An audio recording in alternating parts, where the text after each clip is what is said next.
Hello hello, कैसे हैं आप सब। आज हम करेंगे सीपीसी 1908 के सेक्शन 3 से कंटिन्यू। तो सेक्शन 2 तक हमने ऑलरेडी कवर कर लिया था। सेक्शन 2 में हमें जितनी भी डेफिनेशंस गिवन थी सेक्शन 1 से लेकर के 20 वो हम ऑलरेडी कवर कर चुके हैं। अभी हम बात कर रहे हैं सेक्शन 3 की, that is subordination of court, या जैसे हम कह सकते हैं हिंदी में न्यायालयों की अधीनस्थता। तो सबऑर्डिनेशन ऑफ कोर्ट्स या न्यायालयों की अधीनस्थता से हम क्या समझते हैं, हम क्या समझ सकते हैं। देखो, सबऑर्डिनेशन मतलब अधीनस्थता, कि कौन किसके अधीन आता है। ठीक है, सबऑर्डिनेशन से हम क्या मतलब समझते हैं कि कौन किसके सबऑर्डिनेट है, कौन किसके अधीन आता है। तो सेक्शन 3 हमें बता रहा है कि कौन सा न्यायालय किस न्यायालय के अधीन आता है। तो सेक्शन 3 के पर्सपेक्टिव से अगर हम देखें तो सबसे पहले सबसे ऊपर है हमारे पास में हाई कोर्ट। वैसे तो सुप्रीम कोर्ट है ऑफ कोर्स, बट इसमें हम डिवीज़न को कुछ इस हिसाब से कर रहे हैं कि high court, district court, civil courts और स्मॉल कॉजेस कोर्ट्स के बारे में हम देख रहे हैं कि इनमें से कौन किसके अधीन आता है। ठीक है, तो सबसे ऊपर जो है हमारे पास में वो आती है हाई कोर्ट। हाई कोर्ट के सबऑर्डिनेट होती है डिस्ट्रिक्ट कोर्ट, यानी कि डिस्ट्रिक्ट कोर्ट किसके अधीन हो गई, हाई कोर्ट के। और डिस्ट्रिक्ट कोर्ट के अंडर या डिस्ट्रिक्ट कोर्ट के सबऑर्डिनेट होते हैं सिविल कोर्ट। अब सिविल कोर्ट ज़रूरी नहीं है कि वो सिविल कोर्ट आ जाए तो जो डिस्ट्रिक्ट ग्रेड के इन्फीरियर नहीं है, केवल वो सिविल कोर्ट्स जो डिस्ट्रिक्ट ग्रेड से इन्फीरियर है। ठीक है, डिस्ट्रिक्ट कोर्ट से इन्फीरियर है, सॉरी, एक ग्रेड इन्फीरियर है, वो सिविल कोर्ट्स जो हैं डिस्ट्रिक्ट कोर्ट के सबऑर्डिनेट यानी कि अधीनस्थ होंगे। और हर कोर्ट ऑफ स्मॉल कॉजेस जो है वो भी जो है डिस्ट्रिक्ट कोर्ट के सबऑर्डिनेट होगा। ठीक है, तो हाई कोर्ट के सबऑर्डिनेट क्या हो गई, डिस्ट्रिक्ट कोर्ट, और डिस्ट्रिक्ट कोर्ट के सबऑर्डिनेट हमारे पास में हो जाएगा civil court, that is of a grade inferior than district court and every court of small causes. अब ये दोनों क्योंकि डिस्ट्रिक्ट कोर्ट के सबऑर्डिनेट है तो ये डायरेक्टली हाई कोर्ट के भी सबऑर्डिनेट जो है वो ऑटोमेटिकली हो जाएंगे।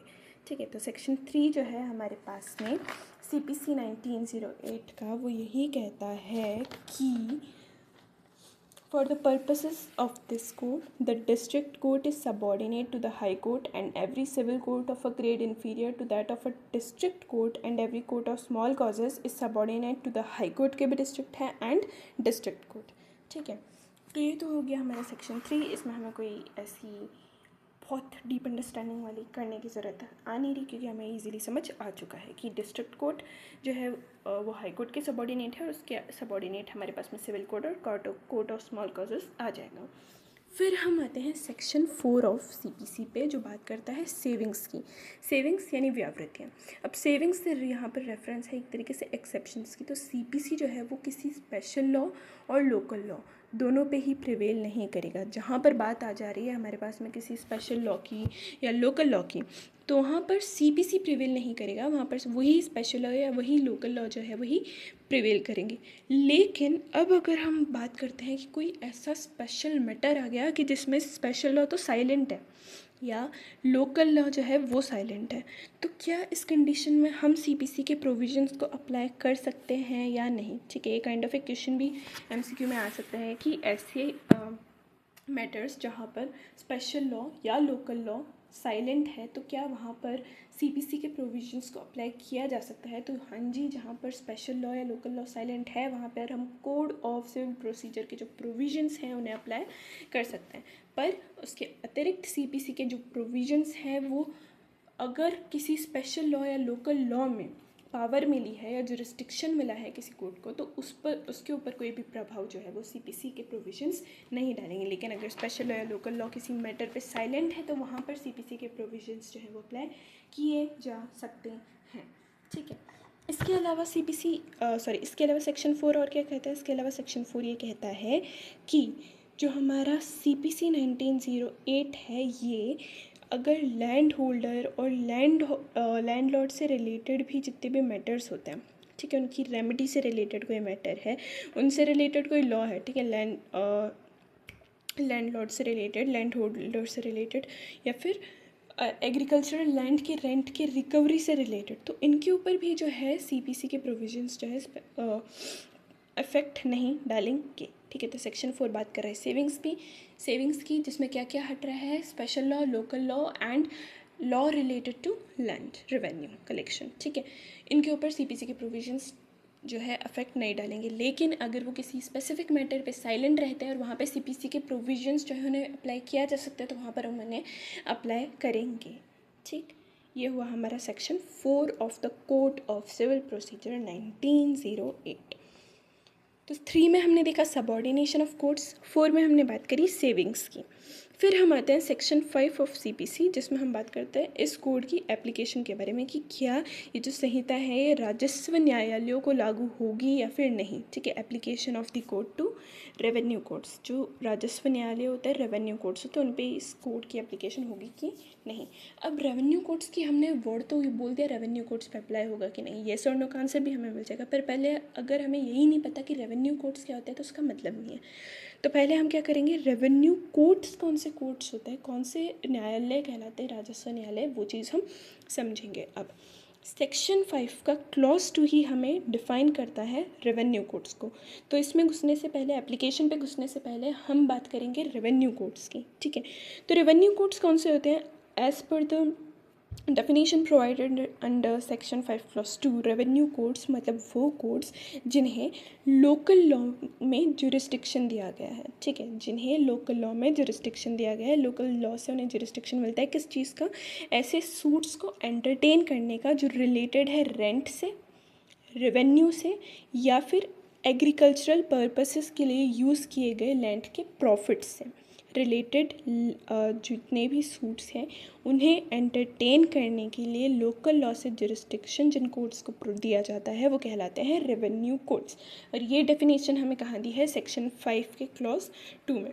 ठीक है, राजस्व न्यायालय से ऐसा न्यायालय अभिप्रेत है जो कृषि प्रयोजनों के लिए प्रयुक्त भूमि के भाटक, राजस्व या लाभों से संबंधित वादों या अन्य कार्यवाहियों को ग्रहण करने की अधिकारिता किसी स्थानीय विधि के अधीन रखता है, किंतु ऐसे वादों या कार्यवाहियों का विचारण सिविल प्रकृति के वादों या कार्यवाहियों के रूप में करने के लिए संहिता के अधीन आरंभिक अधिकारिता रखने वाले सिविल न्यायालय इसके अंतर्गत नहीं है। तो बेसिकली सिंपल सा मीनिंग मैंने समझा दिया कि रेवेन्यू कोर्ट्स मतलब ऐसे कोर्ट्स जिनके पास में जुरिस्डिक्शन है under any local law to entertain suits related to rent, revenue collection और profits of land used for agricultural purposes. तो रेवेन्यू कोर्ट्स क्या होते हैं, राजस्व न्यायालय क्या होते हैं, वो चीज़ तो हमने समझ ली। ठीक है, रेवेन्यू कोर्ट्स के बारे में हमने समझ लिया है। अब हम आते हैं वापस से सेक्शन 5 क्लॉज 1 पे।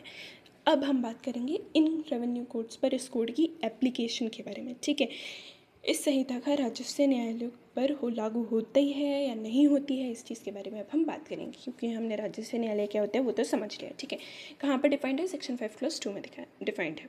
अब 5 क्लॉज 1 में बात करते हैं कि जहाँ पर रेवेन्यू कोर्ट्स जो हैं, ठीक है, रेवेन्यू कोर्ट्स या हम जिन्हें जो है अथॉरिटी जुरिस्डिक्शन मिला है अंडर रेवेन्यू एक्ट्स या फिर रेंट एक्ट्स। ठीक है, तो जहाँ पर रेवेन्यू एक्ट्स प्रिवेल कर रहे हैं, रेंट एक्ट्स के थ्रू जो है रेवेन्यू कोर्ट जो है मैटर्स को डील कर रही है रेवेन्यू एक्ट्स के थ्रू, रेंट एक्ट्स के थ्रू, तो वहाँ पर सीपीसी जो है एप्लीकेबल नहीं होगी। ठीक है, क्यों, क्योंकि रेवेन्यू कोर्ट्स किन के थ्रू मैटर्स को डिस्पोज ऑफ कर रही है, रेवेन्यू एक्ट्स के थ्रू, रेंट एक्ट्स के थ्रू। लेकिन अब सीपीसी कब अप्लाई करेगी, अगेन अगर कोई स्पेशल एनेक्टमेंट जो है वो साइलेंट है। ठीक है, स्पेशल एनेक्टमेंट अगर साइलेंट है तो उस कंडीशन में आप नोटिफिकेशन निकाल सकते हैं। ठीक है, स्टेट गवर्नमेंट, कौन निकालेगी नोटिफिकेशन, स्टेट गवर्नमेंट जो है वो चाहे तो ऑफिशियल गैजेट में नोटिफिकेशन निकाल कर ये चीज़ डिक्लेयर कर सकती है कि ऐसे प्रोविजंस सीपीसी के जो एक्सप्रेसली एप्लीकेबल नहीं है वो एप्लीकेबल होंगे या फिर इवन नहीं भी होंगे, या फिर कुछ इवन सर्टेन पार्ट भी अगर चाहे तो स्टेट गवर्नमेंट नोटिफिकेशन के थ्रू सीपीसी का डिक्लेयर कर सकते हैं कि ये अप्लाई करेगा, ये प्रोविजंस जो हैं सीपीसी के ये अप्लाई करेंगे। ठीक है, बट अगर स्पेशल एनेक्टमेंट साइलेंट है तो उन्हीं कंडीशंस में जनरली रेवेन्यू कोर्ट्स पर सीपीसी जो है अप्लाई नहीं करता, लेकिन स्टेट गवर्नमेंट चाहे तो वो नोटिफिकेशन निकाल कर ऑफिशियल गैजेट में प्रोविजंस जो है उनको अप्लाई कर सकती है। ठीक है, तो ये चीज़ कौन करेगी, स्टेट गवर्नमेंट करेगी। और इन प्रोविजंस में क्या कोई मॉडिफिकेशंस एंड ऑल भी किया जा सकता है, जी हाँ बिल्कुल किया जा सकता है। तो जो स्टेट गवर्नमेंट है वो मॉडिफिकेशंस वगैरह भी अगर चाहे तो प्रेस्क्राइब कर सकती है। तो सेक्शन 5 में हमने क्या देखा, सेक्शन 5 में हमने बात करी एप्लीकेशन की। ठीक है, कि क्या सीपीसी रेवेन्यू कोड्स पर अप्लाई होगा या नहीं, जिसमें सबसे पहले हमने बात करी कि रेवेन्यू कोड्स क्या होता है। 5 क्लॉज 2 में हमने अभी समझा, और 5 क्लॉज 1 में हमने देखा कि जनरली तो जो हमारी सीपीसी है वो रेवेन्यू कोड्स पर एप्लीकेबल नहीं होती है। सीपीसी के जो प्रोविजंस है उनकी एप्लीकेशन जो है रेवेन्यू कोड्स पर नहीं होती है। लेकिन अगर मान लेते हैं कि कोई स्पेशल एनेक्टमेंट जो है वो साइलेंट है, ठीक है, कोई विशेष अधिनियमिति जो है वो मौन है, तो उस कंडीशन में जो चाहे तो राज्य सरकार ऑफिशियल गेजेट में नोटिफिकेशन निकालकर सीपीसी के किसी सर्टेन पार्ट को या कुछ प्रोविजंस को अप्लाई कर सकती है। ठीक है, यानी कि जनरली तो नहीं होता, लेकिन स्टेट गवर्नमेंट चाहे तो कर सकती है। रेवेन्यू कोड्स क्या होते हैं? जो रेंट, रेवेन्यू और profits of lands used for agricultural purposes से रिलेटेड मैटर्स को एंटरटेन करने का जुरिस्डिक्शन रखते हैं अंडर एनी लोकल लॉ। तो सेक्शन 5 जो है यहाँ पे हमारा संपूर्ण हुआ, चाहे तो आप इसे डायरेक्ट से रीड करें। ठीक है, इसको करने के बाद हम आते हैं सेक्शन नंबर 6 ऑफ सीपीसी 1908 पे। अच्छा, तो देखो अभी तक हमने क्या करा है, सेक्शन 3 हमने कवर कर लिया है, जिसमें हमने बात करी थी सबऑर्डिनेशन ऑफ कोड की। सेक्शन 4 हमने देखा सेविंग्स। सेक्शन 5 में हमने बात करी application of the code to revenue codes की। और इस वीडियो के या इस लेक्चर के लास्ट सेक्शन पे हम आते हैं, दैट इज सेक्शन नंबर 6। तो सेक्शन 6 में हम क्या बात करते हैं? सेक्शन 6 जो है वो बात करता है पेक्यूनरी जुरिस्डिक्शन के बारे में। ठीक है, किसके बारे में बात करता है? Pecuniary jurisdiction. अब पेक्यूनरी जुरिस्डिक्शन क्या होती है? पेक्यूनरी जुरिस्डिक्शन मतलब धन संबंधी अधिकारिता। जुरिस्डिक्शन वर्ड का मीनिंग तो हम ऑलरेडी समझ चुके हैं, अधिकारिता। पेक्यूनरी मतलब धन संबंधी, यानी कि मनी रिलेटेड। ठीक है, मॉनेटरी टर्म्स पर जब हम जुरिस्डिक्शन की बात कर रहे हैं तो वो कहलाता है पेक्यूनरी जुरिस्डिक्शन, जिसे डिफाइन किया गया है सीपीसी 1908 के सेक्शन 6 में।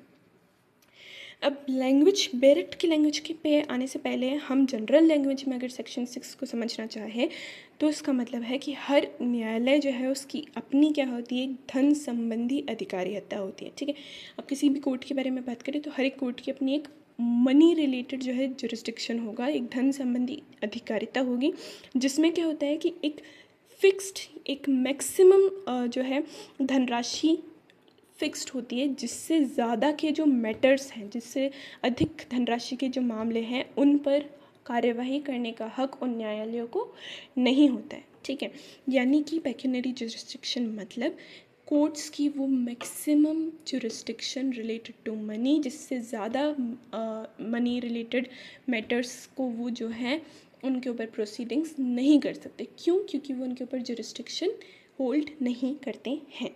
ठीक है, save insofar as otherwise expressly provided, nothing herein contained, अब एक बार डायरेक्ट से भी रीड कर लेते हैं, shall operate to give any court jurisdiction, किनके ऊपर? ओवर द सूट्स जिनका अमाउंट या वैल्यू जो है उनके सब्जेक्ट मैटर की वो एक्सीड कर जाता है पेक्यूनरी लिमिट्स किसकी?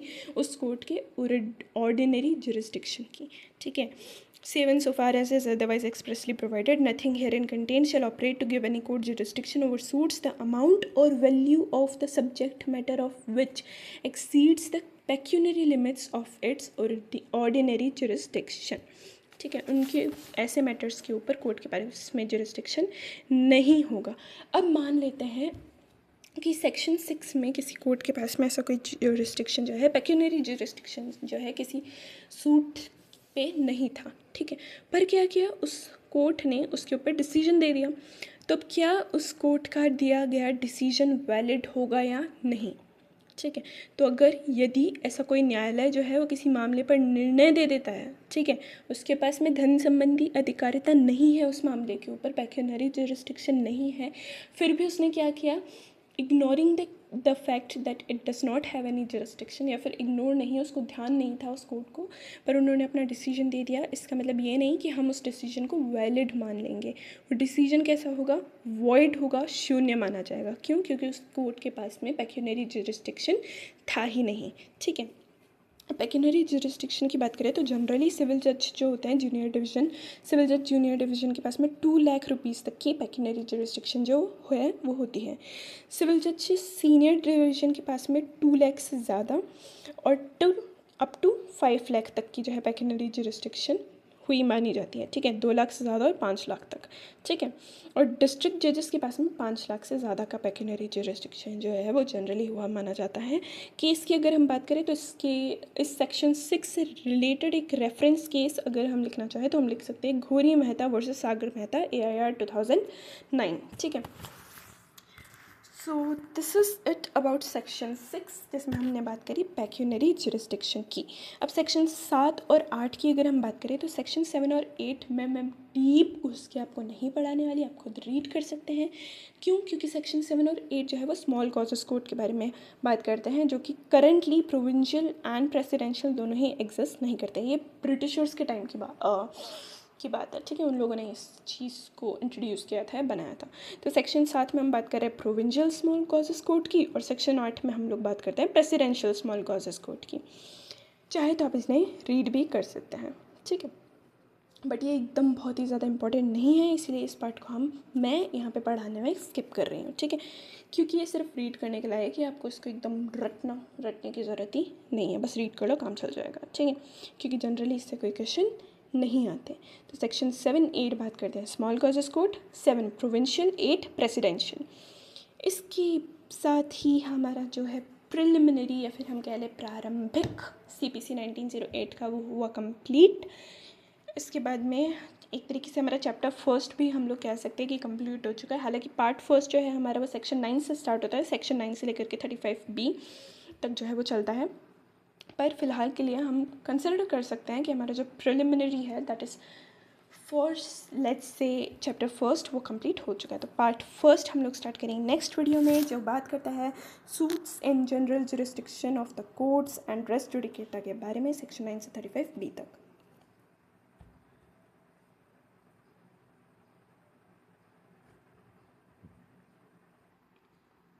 So that is very it about this lecture.